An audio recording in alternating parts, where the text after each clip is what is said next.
Whoosh. Hello, welcome to the Weird Corner, and welcome to what is the 20th video of the 20 videos I wanted to do. So, ka-ching, bingo, woo! So I've been putting off making this video for a couple of days now, mostly because I've been obsessed with this new series, or like, it's not a new series actually, it's been going on for a couple of months, but it is a podcast called Critical Role, which is a Dungeons & Dragons podcast. It is just about 7 to 9 voice actors playing Dungeons & Dragons, and it's all sorts of amazing. It's actually kind of weird to watch because it's sort of like 7 to 9 people sitting around a table, talking to each other and basically like fantasizing, nearly vividly hallucinating that they are fighting a dragon or in a room filled with acid or these kinds of things, which might sound kind of strange. Mostly if you have never played Dungeons & Dragons. I have, and it's amazing, but like when you are playing, you do things, you need to solve problems, you need to act, you need to do math, you need to do all sorts of things. You need to think about what you're gonna do, if you are the Dungeon Master, you need to think of how the player's actions influence the story. That's not a thing you need to do when watching the video, but for some reason, it's like just as entertaining. That's kind of weird. And I'm quite sure it's not just a thing you get when watching Dungeons & Dragons videos, it's just a thing. For some reason, your brain just really likes stories and you just binge watch them. If you're like me, you are very much a fan of stories and storytelling and fantasy and science fiction and just all of these stories. I'm such a massive fan of stories, and I like creating them and I like watching them, and I'm just like, why? It's really weird for me to understand or even try to understand, because I'm not like a sciencey student. I study English or American studies. I'm very much not a person who understands psychology or whatever, but I find it really hard to even begin wrapping my head around figuring out why it is that I like stories. I just like them. Currently, I'm looking at my screen, halfway through episode 34, which means that I've watched 33 and a half 3-hour-long videos of people playing Dungeons & Dragons. I've done this before with, like, Jessica Jones. I've recently watched Jessica Jones in, like, maybe a weekend. Why? It's not productive in any way. I just really like it.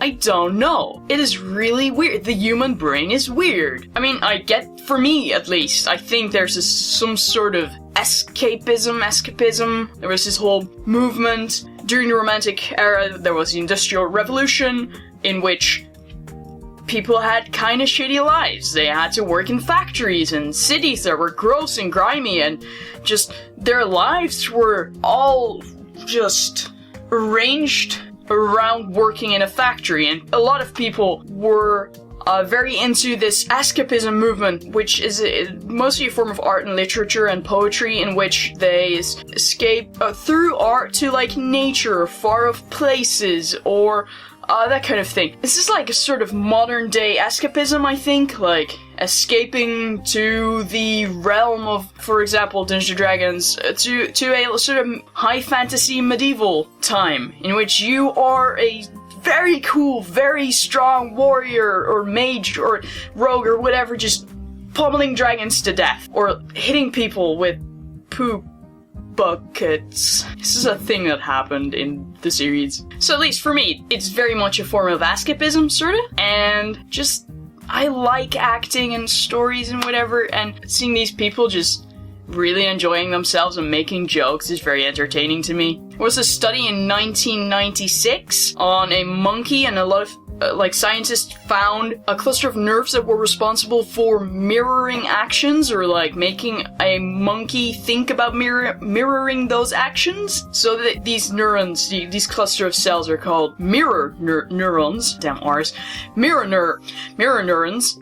neurons? Mirror neurons. We got there eventually. Yeah, in very rare cases they are responsible for, like, when you see someone getting touched, like, on their arm, that you feel yourself getting touched on an arm, that's like mirror synthesia. I think I read about that. Might be wrong. Anyway, they're also responsible for empathy, sort of. Like, when you see someone cry, you get sad. So it's not really like pretending to be in someone else's shoes. It's like literally being in their shoes because your brain is like, emotions, bro. And I think that's also like part of why we watch these stories, or be it television or movies or YouTube, because we do that. It's like an easy form of entertainment. I think it's also like an easy form of experiencing events that you would normally get to experience, like slaying dragons or like robbing a bank or stealing the Declaration of Independence.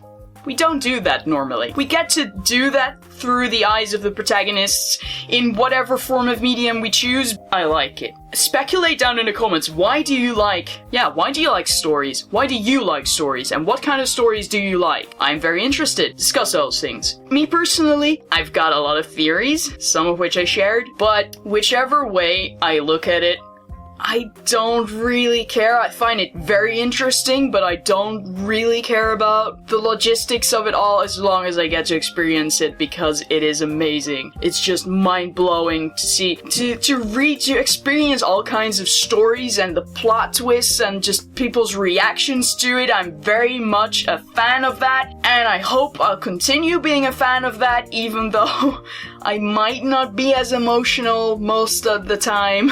Maybe I just get to experience emotions through fantasy. I don't know. Whatever way, I like it. I will see you next year. I'm that person who, like, doesn't see you for a week and says, see you next year. So, anyway, see you in 2016. See you next year. And goodbye.